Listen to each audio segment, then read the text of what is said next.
Hi guys, it's Shauna Smith, and I just wanted to discuss with you some of the main events and topics of our weekly reading. So we had chapters 1 through 3 and 13. In chapter 1, I found the main idea or the most information to be centered around the communication model. And I just think this is a really good outline. It shows everything about the responsibilities of the speaker and the receiver.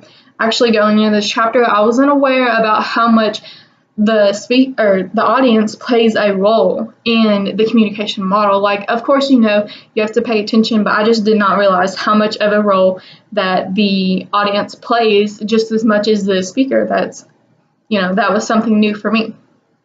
Now, the communication model really is the basis for all types of communication, really no matter what it is, but especially public speaking, and it can be used and applied all throughout all forms, all different scenarios in life, such as, of course, giving speeches and public presentations, and also maybe in interviews and one-on-one conversations with someone as your boss or your patients. So that's what I found to be important from chapter 1. So chapter 2, I found the main idea to be focused around confidence and bestowing yourself and presenting yourself as a confident speaker whenever you are speaking or whenever you approach the stage. Something that I didn't really realize was the importance and maybe helpfulness of keeping a journal. It was listed in chapter 2 as one of the helpful tips to keep a journal and write down everything after you publicly speak about tips for next time, maybe things you want to do differently, maybe things that worked really well. I never really thought about that. I think that that's a really good tip that I might have to try.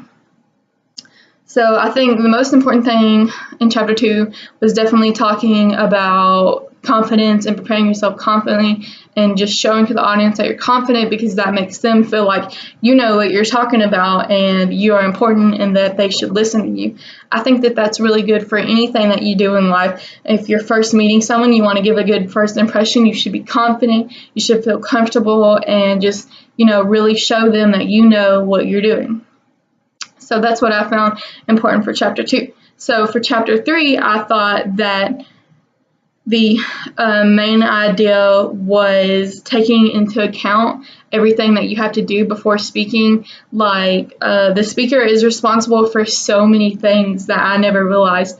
You're responsible for reviewing, you need to know who your audience is before you go and present. You need to study. You need to think about what time of day it is. Have they eaten? You need to think about, is this a Christian group? Is this an elderly group? Is this a young group? Because all of these things play such a big role in how you present your message and what your message will be. That's just something that I never thought about before.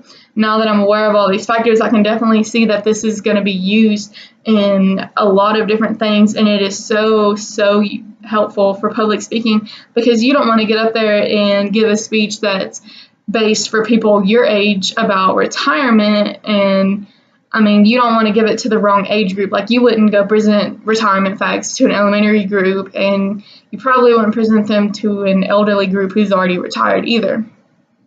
I can definitely see where this would be used in all aspects of life, such as if you worked in the medical field and you had a patient who was a different religion than you, you would want to know that, and you would probably want to do some research before you go in there and start talking. You wouldn't tell a Jehovah's Witness, you wouldn't go in there and tell them that you're going to give them a blood transfusion, because you know that that's against their religion, so you would have to do your research first. And I think that that is a really good tip from chapter 3. So for chapter 13, it was pretty much based on online classes and how to navigate and do well in your online classes. And I really like this chapter because it really helped me a lot. This is my first online class that I'm taking, so I'm glad that I got to read this chapter. One thing that I didn't know is when you first get to your when you go to D2L and you first click on your class, it shows you postings that the teacher has made.